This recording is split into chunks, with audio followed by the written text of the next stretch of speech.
Euzu billahi mineşşeytanirracim. Bismillahirrahmanirrahim. Elhamdülillah ve salatu vesselamu ala Resulina Muhammed ve ala alihi ve sahbihi ecma'in. Amma ba'd. Esselamu aleyküm ve rahmetullahi ve berekatuhu. Qadırmen cemaat, Allah Taala barsamızga 30 gün orazаны өзінің ақсымен нәпсімізге ие болып, құлшылықтармен өткізуді нәсіп етсін иншалла. Allah Taala бүкіл ғибадаттарды біз үшін, бірақ Рамазан оразасының сауабын өзі үшін екенін айтып өтті. Білесіздер, біздің өмірге, дүниеге деген жаратылу сеніміміз былай. Estağfirullah. وَمَا خَلَقْتَ الْجِنَّ وَالْإِنْسَ إِلَّا لِيَعْبُدُونَ. Біз адам баласының дүниедегі жаратылыс мақсатымыз түбінде. Жындар менен адамдардың мақсаты тек қана Аллах Тағалаға құлшылық ету болып келеді. Біз осы 30 gün оразада күнде бір пара хатым оқитын болсақ, сол оқылатын хатым Құранда Аллах Тағала өзінің кәлемі болған Құр'ан-ы Кәримде сіздер менен біз құлдарға не айтып отырғанын үйренуге және соны үйретуге, бұл мешіттен шыққаннан кейін сол естіген нәрселерге амал етуге тырысатын боламыз иншалла.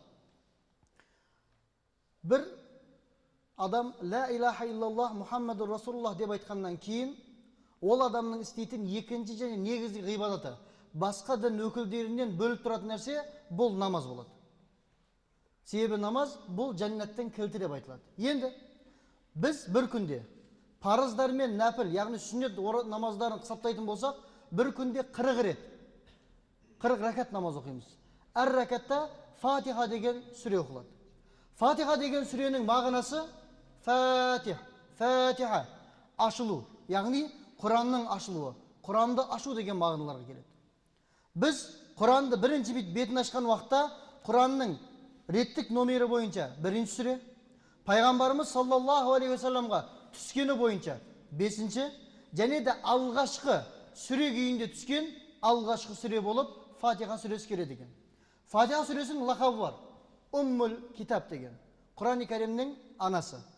Бұны біз қалай түсінеміз? Құран-ы Кәримнің анасы емес, Құран-ы Кәримнің негізі, немесе Құран-ы Кәримнің мазмұны деп айтылады бұл мәселе. Енді мазмұны деп айту үшін біз бұл Фатиха сүресіндегі бүкіл аяттарды жалғыз бүйтіп жеке-жекеден талдап шығуымыз керек. Одан бұрын мынаны білейік. Адам баласы дүниеге Аллах Тағаланың қалауы және бұйрығымен ғибадат ету үшін келді. Дұрыс қой. Бір адам ғибадат ете білу үшін мына 3 нәрсеге ие болу керек екен. Бірінші, Аллах Тағалаға және оның жіберген пайғамбарға деген сүйіспеншілік пен махаббат. Екіншісі, Аллах Тағалаға деген бір қорқу. Үшіншісі, Аллах Тағалаға және оның жіберген Мұхаммед Мұстафа саллаллаху алейхи вассаламға бас ию екен. Біздің ғибадаттарымызда осы 3 нәрсе болмайтын болса, бұл қалай? Аллах Тағаланы жақсы көрмейміз, бірақ адамдар көрсін деп, показуха дейді ғой, адамдар көрсін деп, не қыламыз? Бас иіп қоямыз, қорққан сияқты боламыз. Аллах Тағаланы сүймегеніміз үшін біздің 40 жылдық, 30 жылдық ғибадатымыз нөлге тең, істелінбеген сияқты болады. Немесе Аллах Тағаланы жақсы көреміз, бірақ қорқпаймыз. Қорқпаудан мақсат не? Харамдардан, бізге тыйым салынған заттардан ұзақ тұрмаймыз. Бұл да біздің негізгі құлдық міндетімізден ұзақ болуымыздың бір себеп болып қалады екен. Енді Аллах Тағаладан қорқып тұрмыз, жақсы көріп тұрмыз, бірақ мойнаймаймыз. Мойнаймаймыз мақсат не? Халалы, харамы деген не екенін білмейміз. Шариғат деген біз үшін маңызды емес болып қалады. Дін деген нәрсе мешітте қалып кетеді. Осылай болатын болса да, біздің ғибадатымыз түбінде ғибадат болып саналмайды екен. Қайталаймыз. Біз мына Құранды үйренуден бұрын, ла илаха иллаллах дегеннен кейін, өзіміздің қол, Аллах Тағаланың біздің Раббымыз, біздің жаратушымыз екенін білгеннен кейін, біздің істейтін бірінші нәрсеміз ғибадат жасау. Ғибадаттың түрі көп. Тілмен, жүрекпен, іс-әрекетпен, сөзбен, сезіммен, бәрімен бола береді. Бірақ бұл ғибадатта жаңағы 3 нәрсе бізде болуы керек екен. Фатиха сүресі туралы хадистер, Фатиха сүресі туралы, маңыз туралы көптен көп хадистер бар. Бірақ біз бұның ішінде мынаны аламыз. Абу Саид әл-Муалла деген сахаба-и керам бір күн айтады. Мен намаз оқуды бастадым, нәпіл намазы, мешітте. Sonda namaz оқып жатқанымda пайғамбарымыз саллаллаху алейхи вассаламның мені құзырына шақырғанын естідім дейді. Мен намазды кім шақырса да бұзбау керектігін естігенім үшін пайғамбардың өзінен намазымды бұзбадым, намазымды бітірдім, екі жаққа сәлем бердім, пайғамбарымыз саллаллаху алейхи вассаламның құзырына кіріп келдім дейді. Сонда пайғамбарымыз саллаллаху алейхи вассалам бұлай мына аяты кариманы оқыды дейді. يا أيها الذين آمنوا استجيبوا لله وللرسول إذا دعاكم لما يحييكم. Ey iman etkендер, сендерді Алланың елшісі немесе Алла шақырған уақытта барыңдар. Сендерге өмір сүрдіретін бір жақсылық жасаушы деген аятты сен естімедің ба дейді. Ей Саид. Естідім дейді. Бірақ намаз оқып жатқан едім, бұзғым келмеді дейді. Бұл әңгімесінде пайғамбарымыз саллаллаху алейхи вассалам жаңа кісіге мен саған Құранның мазмұны болған, Құранның бүкіл берекеті, негізгі мақсатын ішіне алған бір сүрені айтамын дейді. Бірақ намаздың бітуін күт деп айтады. Такбир айтылады, намазға тұрылады, сәлем беріледі, намаз бітеді, қараса пайғамбарымыз саллаллаху алейхи вассалам жай есіктен шығып барады. Алдына жүгіріп барып, ей Алланың елшісі, сен маған Құранның негізін, мазмұнын көрсететін бір сүре үйретем дедің. Ол не деген уақытта? Аузу биллахи минаш шайтанир раджим. Бисмиллахир рахманир рахим. Алхамдулиллахи раббил аламин. Ар-рахманир рахим иля ахирихи. Деп осы сүрені толық оқып шықты дейді. Бұл сүре, бұл Құранның мазмұны. Біз осыны күнде 40 рет оқимыз. Бұның мазмұнын біз білсек не қыламыз? Кіммен дос болуымыз керек? Кімге дос болмауымыз керек? Аллах тағалаға шүкіршілік деген не? Берілген нығмет деген не? Нығмет кімдерге берілген? Осы мәселенің бәрін осы Фатиха сүресінен бүгін Тарауихтың бірінші күнінде 2023 жылда толық үйренуге тырысып шығамыз, иншалла. Және де бұл Фатиха сүресінің намазымыздағы үкімі уәжіп болады. Кімде-кім әдейі біліп тұрып, намазында Фатиха сүресін естен шығаратын болса, оның намазы намаз емес. Неге? Пайғамбарымыз саллаллаху алейхи вассалам бұйырды: "Ла салата", оның намазы намаз емес. "Лиман лам яқра", кімде-кім оқымайтын болса, "Би фатихатил китаби", Фатиха сүресін кітаптағы намазда оқымайтын болса, оның намазы намаз емес деді. Бұл да Фатиханың маңызынан біреуі болып келеді. Енді бұл сүрені кішігірім тәпсір қылуға, кішігірім түсінуге тырысайық. Қазір біз 4 ракат құптан болса, 2 ракат түсінеді, 6, анаяқта 3 бар, 9, 29 ракат болады ма жобасы? 29 ракатта қазір Фатиха сүресін оқимыз. Осы 29 ракатта әр Фатиха сүресі оқылғанда біз түсінуіміз керек. Біздің бастапқымыз осы болу керек. Дін дегеніміз, мына жерде отырып алып, жұрттың істеген қателіктерін айтып отыру емес. Бірінші қалай мұсылман болуымызды өз-өзімізге үйрету. Ол Құраннан басталады. Неге? Бұл Құран деген нәрсе қай жерге түссе, кімнің қолында, кімнің жүрегінде, кімнің зейнінде болатын болса, Аллах тағала оны әзіз қылып қояды. Неге? Құран-ы Кәрим Рамазан айында түсті. Рамазан айы айлардың сұлтаны болды. Обычный ай негізі бұл. Құран-ы Кәрим 40 жасында Нұртауында, Хира өңірінде пайғамбарымыз саллаллаху алейхи вассаламға түсті. Пайғамбарымыз саллаллаху алейхи вассалам адамдардың ең ұлығы, пайғамбарлардың ең жақсы, Аллах тағаланың сүйікті құлы болды. Құран-ы Кәрим Рамазан айының ішіндегі Қадір түнінде түсті. Қадір түні 1000 айдан артық түн болды. Бір түн ғибадат етеміз, 83 жылдай ғибадат етеген құлдың қатарында боламыз. Пайғамбарымыз саллаллаху алейхи вассалам өмірден озғаннан кейін сахабаи кирамдар Айша радиаллаху анха деген анамызға келіп, "Ей, мүміндердің анасы", пайғамбарымыз саллаллаху алейхи вассалам қандай адам еді дегендегі жауабы былай болды: "Тірі Құран" деді. Тірі Құран деген не? Харамды, халалды білетін, Аллах тағаладан шынымен қорқатын, біреуді жақсы көрсе Алла үшін жақсы көретін, біреуге дұшпандық қылса Алла тағалаға дұшпан болғандығы үшін ғана дұшпандық қылатындарға тірі Құран деп айтсақ болады. Міне біз осы айда отырмыз. Бисмиллахир-рахманир-рахим. Алхамду лиллах. Барлық мадақ, барлық мақтау бұл жалғыз ғана Аллах тағалаға деді. Алхамдудағы алифлам, ламул истиғрақ лил джинс деген бір заң бар. Бұл деген сөз не? Біз рахмет деп айтамыз, қазақша. шүкір деп айтамыз, дұрыс қой. Бұл шүкірмен әлхамду деген сөздер бір-біріне жақын болса да, әлхамдудың мағынасын тәмамдайтын ешқандай сөз жоқ. Құранның бірінші сөзі әлхамду. Яғни Аллах тағалаға бізге берілген бүкіл нығметтерге, қиямет күнінде бізге беретін мейіріміне, шапағатына, барлығына шүкір етемін, рахмет етемін, және де Аллах тағалаға мадақ етемін деген сөз әлхамду болады. Бұның мағынасы жоқ. Бұған тең сөз жоқ. Мысалы, пайғамбарымыз саллаллаху алейхи вассалам бір жігіттен жағдайын сұрады. Қалайсың деді? Жақсы деді. Қалайсың деді? Жақсы деді. Үшінші рет сұрағанда жаңағы жігіт айтты. Альхамдулиллах деді. Пайғамбарымыз саллаллаху алейхи вассалам айтты, міне енді болды деді. Бұның қазақшасы бар ма? Бақ, жақсы, шүкір, бәрі жақсы деп. Бірақ альхамду бұл арабша айту, немесе Құрандағы да айту, бұл ең абзалы болады. Неге? Біз шүкіршілігіміз айтады. Сұрақ сұралады.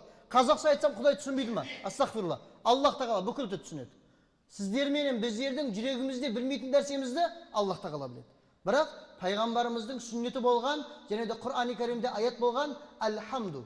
Біз осыны айтамыз, осы нәрседен біз үйренеді екенбіз. Енді альхамду мен шүкір деген сөздің мағынасы бір-бірінен ерекшелігі не? Альхамдулиллах деген уақытымызда біз Аллах тағалаға бізге берілген барлық нығметтерді шүкір етеміз. Бұның ішінде тура жол, ислам діні, берілген перзент, деннің саулығы, қиямет күнде бізге берілетін жәннат, бұның барлығы өтеді. Ал шүкір деген нәрсе, арабша сөз бар шүкір. Бұл сөз берілген бір жақсылыққа ғана рахмет. Мысалы, бір дұға қылдық, жұмысымыз жүріп кетсін деп. Бұл жұмысымыз жүріп кетті. Бұған біз шүкір қылсақ болады. Ал альхамду деген бүкіл нығметтерге. Арадағы ерекшелік осы ғана. Екеуінде қолдансақ болады, бірақ альхамдулиллахның орнын толтыратын бір сөз жоқ. Неге? Пайғамбарымыз саллаллаху алейхи вассалам бұйырды, кімде-кім альхамдулиллах дейтін болса, тамлаул мизан. Қиямет күніндегі жақсылық тарасы толып кетеді.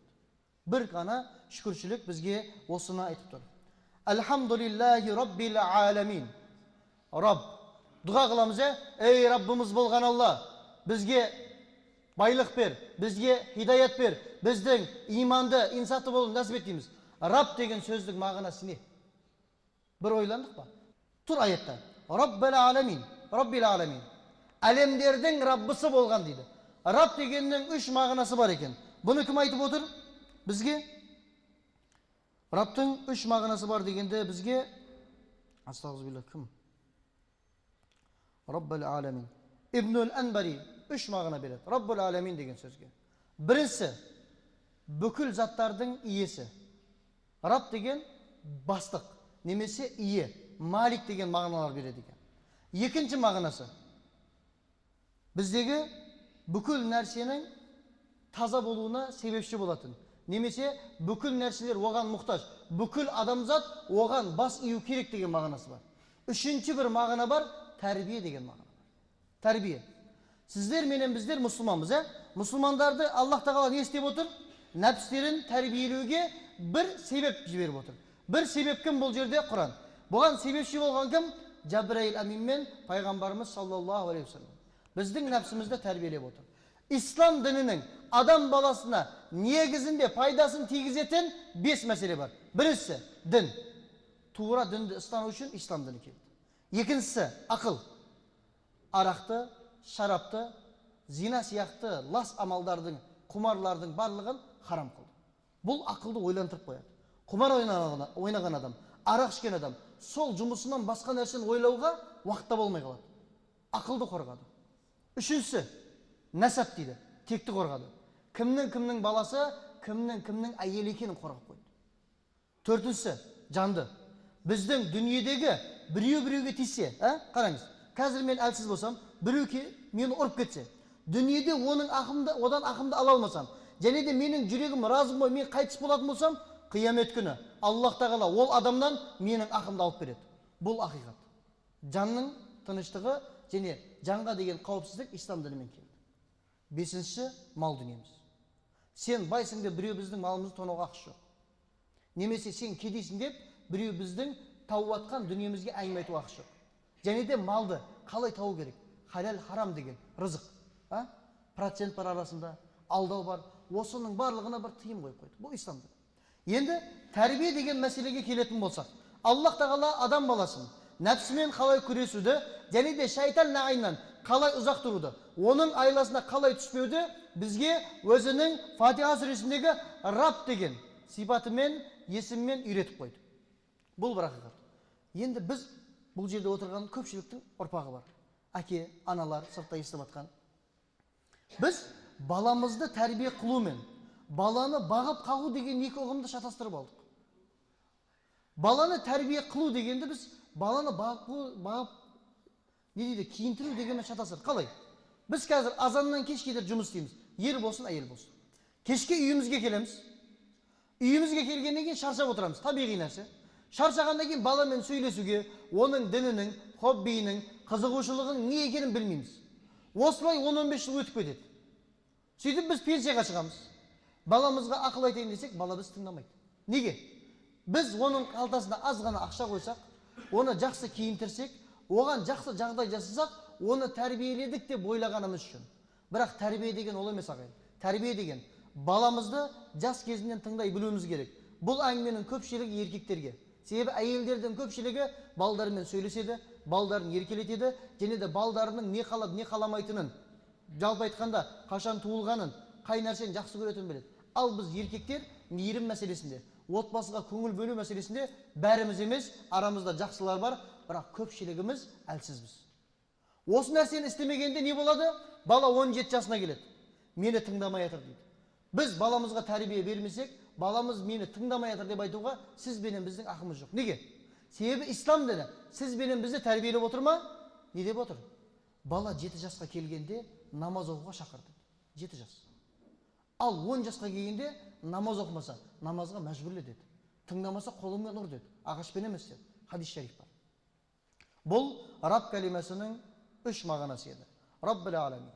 Аламин. Әлемдердің Раббысы болған Аллах тағалаға мадақтар болсын деді. Білесіздер, атеизм бар, Құдайға сенбеушілік. Олардың бір теориясы бар. Бұл дүние болмай тұрып, әлемде үлкен бір жарылыс болды дейді.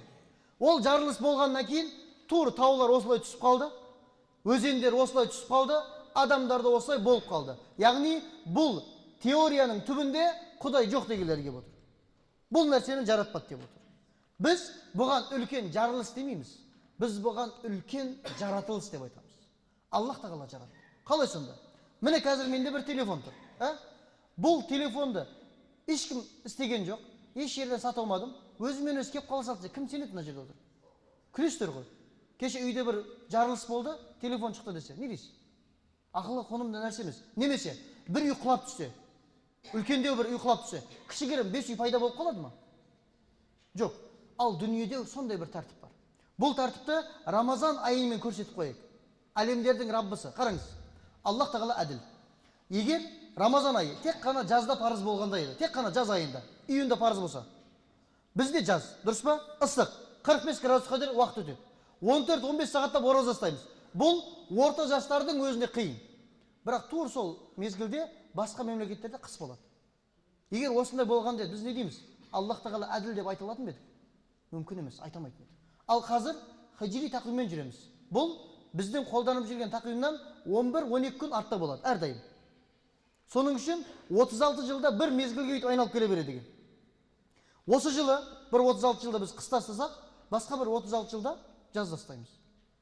Бізде жаз болса, басқа мемлекетте қыс, басқа мемлекетте қыста ұсталса, бізде жазда болады. Бұл Аллах тағаланың әділетті екені, шебер екені, және де дүниедегі бүкіл табиғи құбылыстардың бір тәртіпке сай істелінгенін бізге көрсетіп қояды. Бұл Аллах тағаланың әлемдердің Раббысы деген атаққа ие екенін айтады. Ар-Рахманир-Рахим. Бұл жерде осы екі сөз біз үшін өте маңызды. Ар-Рахман. Екеуінің қазақша мағынасы не деп айтамыз? Аса мейірімді деп айтамыз. Мейірім.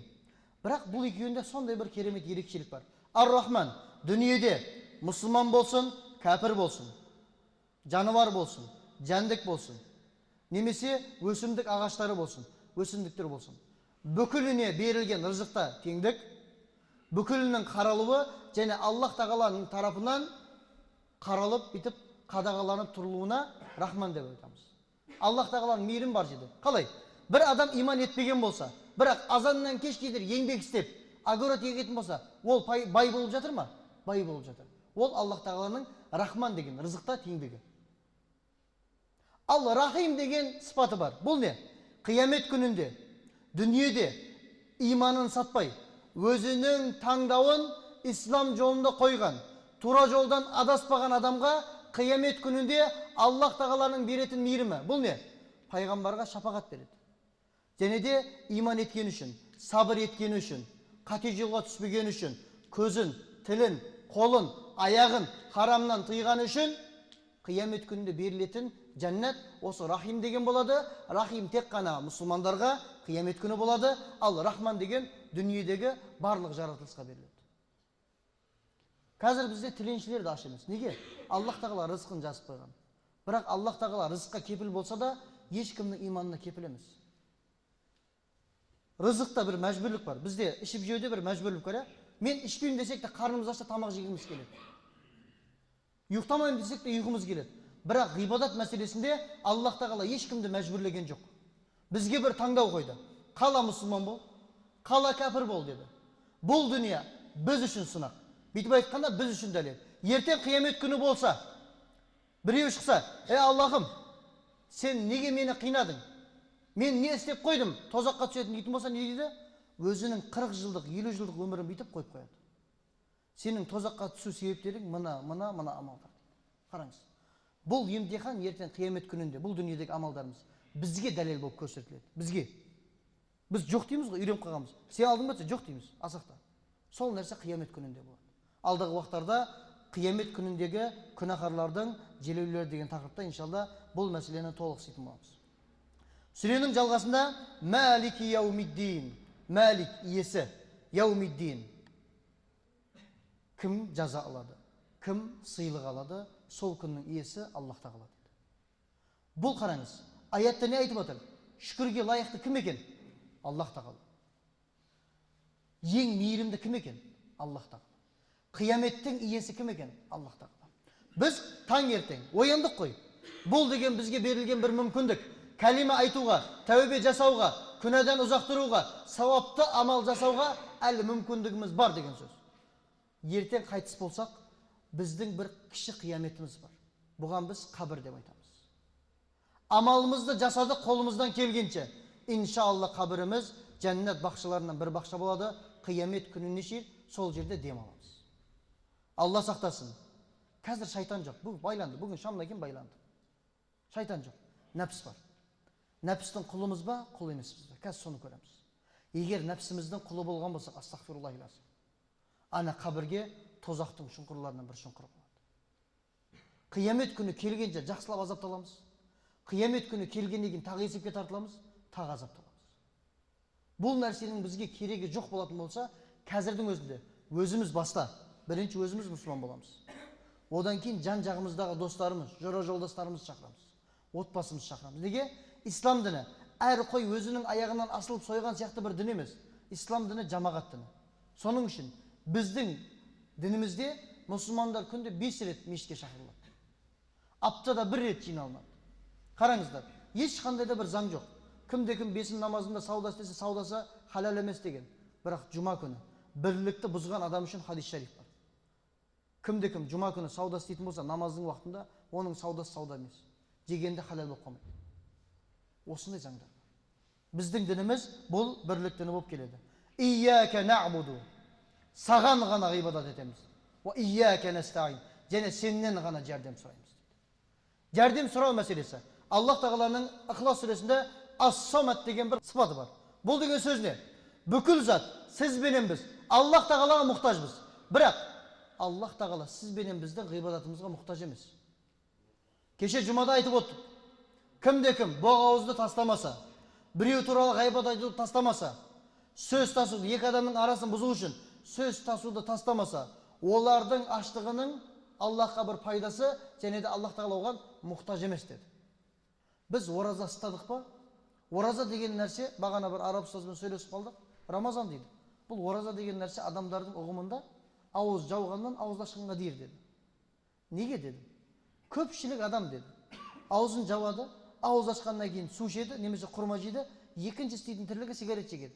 Болмасам насыбай атады деді. Сонда ол адам үшін ғибадат таң атқаннан кеш батқанға дейір ма? Бұл Құранның қай хадисінде немесе қай аятында келді? Намаз оқып болғаннан кейін харам нәрсе істесеңдер болады деп. Біз Аллах тағаладан шынымен қорықтық па? Бұл амалдардан ұзақ тұруымыз керек. Бұл бір жаман әдет. Жаман әдетті қою үшін жақсы бір әдет қылу керек. Қараңыздар. Рамазан айы Құран-ы Кәримде айямен мa'дудат делінді. Айямен мa'дудат деген не? Bir ay, санаулы, белгілі бір уақыт. Рамазан айының басынан соңы ғибадат. Түні де, күні де. Соның үшін нәпсімізбен күресуді үйренейік. Құдай сақтасын, Рамазан айында қайтыс болсақ, есепке тартылсақ, мені шайтан аздырды деген желеуге періштелер күлетін болады. Кәні дейді, кәні. Аздыратын шайтан кәні. Міне ауылымызда сондай шайтанға ақыл беретін азаматтар бар. Негізі бұлай аздыру керек деп.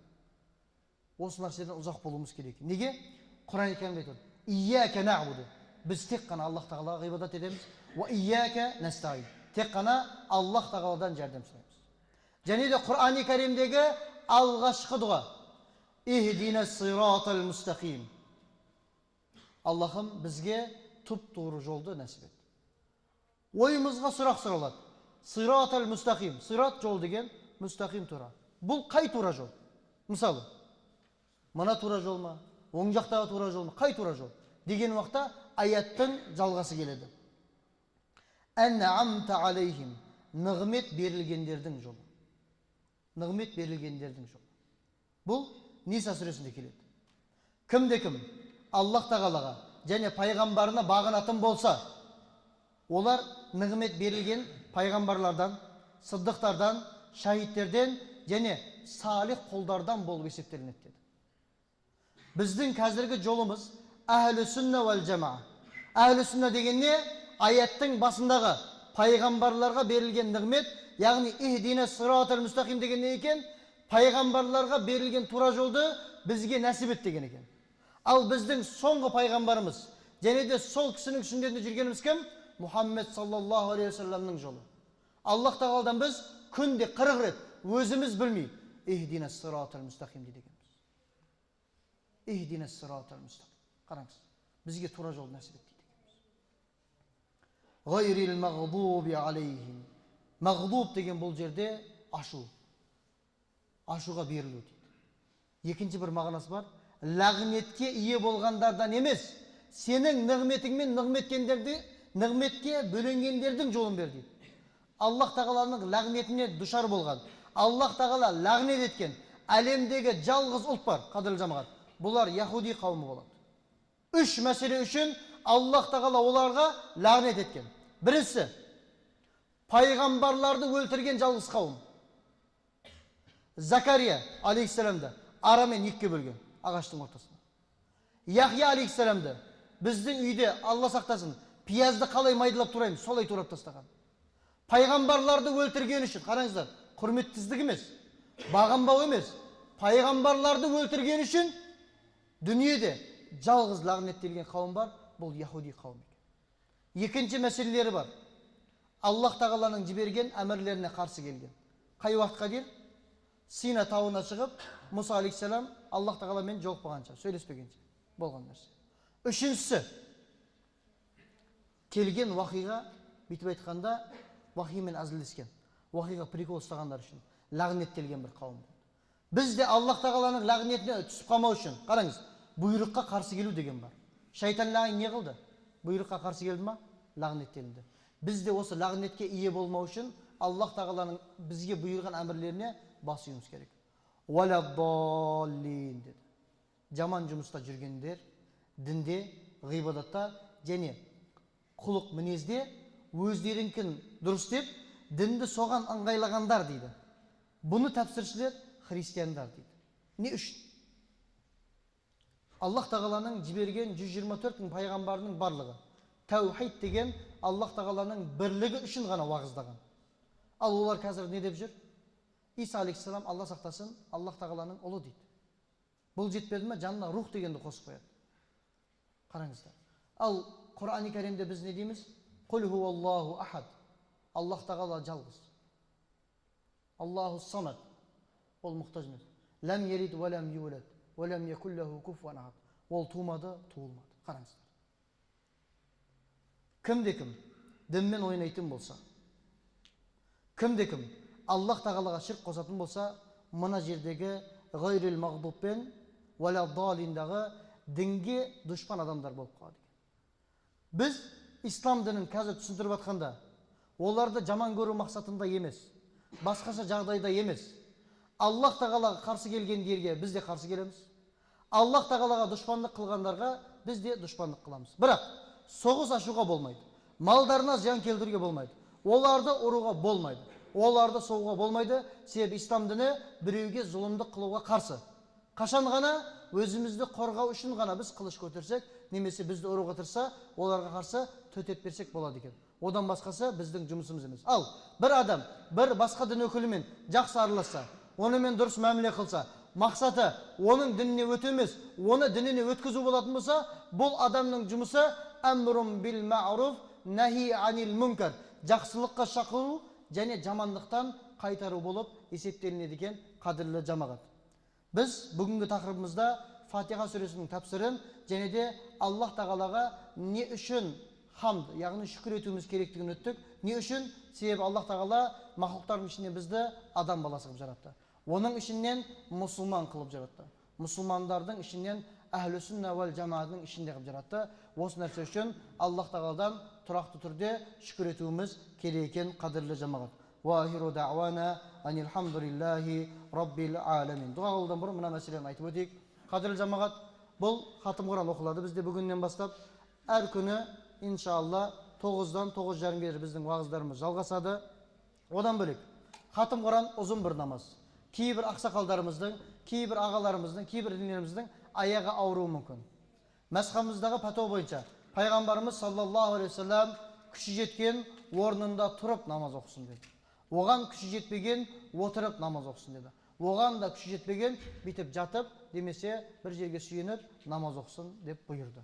Біз де осыған сүйене отырып, аяғы ауыратын ақсақалдарымыз болатын болса, стол қойып, намазда бұлай отырса болады.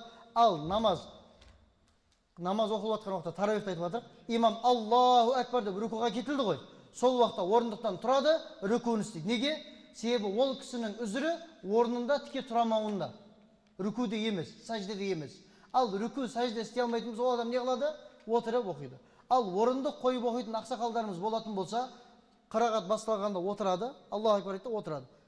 Ортада стол қоюға болмайды бізде.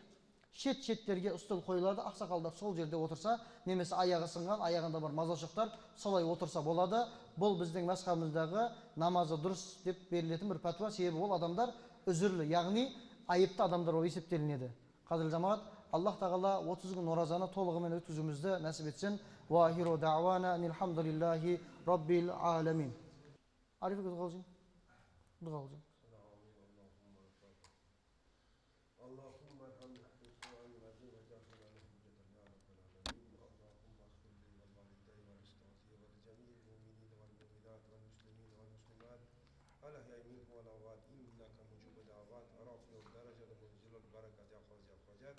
ربنا آتنا في الدنيا حسنة وفي الآخرة حسنة وقنا عذاب النار فضلك وكرمك برحمتك. الله أكبر.